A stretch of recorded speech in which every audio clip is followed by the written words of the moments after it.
आज की ये मेरी प्रेस वार्ता मेरे राजनीतिक जीवन की एक महत्वपूर्ण घोषणा करनी है मुझको, इसलिए मैंने आपको यहाँ आमंत्रित किया है।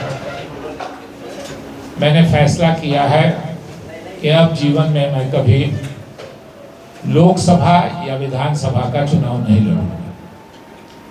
इसका ये मतलब नहीं है कि मैं किसी दूसरी पार्टी में जा रहा हूं या किसी दूसरी पार्टी से चुनाव लड़ूंगा। मैं जीवन में कभी किसी दूसरी पार्टी में नहीं जाऊंगा, कभी किसी दूसरी पार्टी में चुनाव नहीं लड़ूंगा। मैं जीवन भर कांग्रेस का समर्थक, शुभचिंतक बन के रहूंगा।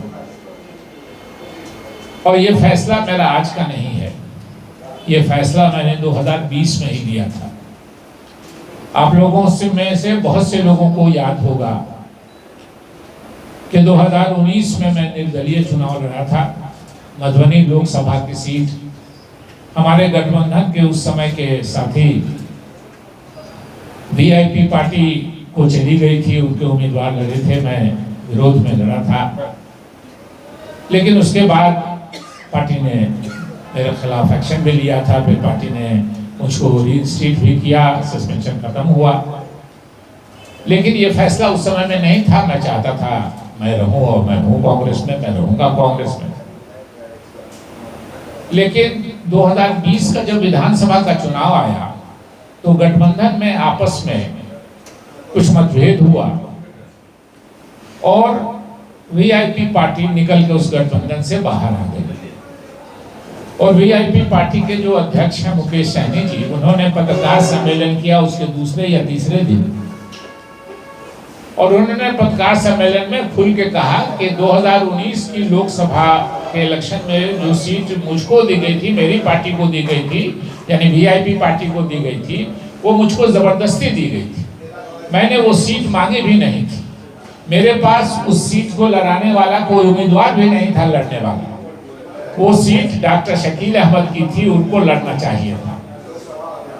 ये जब उन्होंने कहा तब मुझको हुआ कि गठबंधन में सीटों पे कोई विवाद नहीं था। शायद गठबंधन में मेरे उम्मीदवारी पे सहमति नहीं थी शायद, इसलिए ये फैसला हुआ।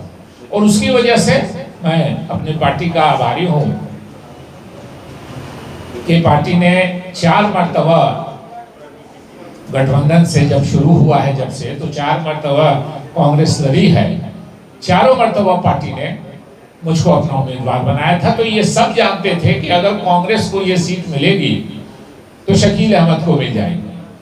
तो इसलिए सीट का कोई मामला नहीं था मेरी समझ से। जब उन्होंने बयान दिया कि और राहुल गांधी जी ने प्रयास किया था मेरे टिकट के लिए, उन्होंने यहाँ लोगों से बात की, उनको कहा गया कि अगर एक भी सीट पर अदल बदल हुआ तो शायद 40 सीट पर गठबंधन टूट जाएगा। तो स्वाभाविक है कि पार्टी लोकसभा का चुनाव लड़ रही है, महत्वपूर्ण है, देश का चुनाव हो रहा है। लेकिन जब मुकेश सहनी जी ने ये कहा कि हमको जबरदस्ती वो सीट दे दी गई थी, हमने सीट नहीं मांगी थी, तो मुझको लगा कि मेरे नाम पर असहमति है गठबंधन में, इसलिए मैंने फैसला किया। दूसरे किसी कांग्रेसी को मिलती नहीं है वो सीट, कि कांग्रेस को मिलेगी तो शकील अहमद को मिल जाएगी। इसलिए मैंने फैसला किया है कि मैं भविष्य में जीवन में अब कभी लोकसभा या विधानसभा का चुनाव नहीं लड़ूंगा।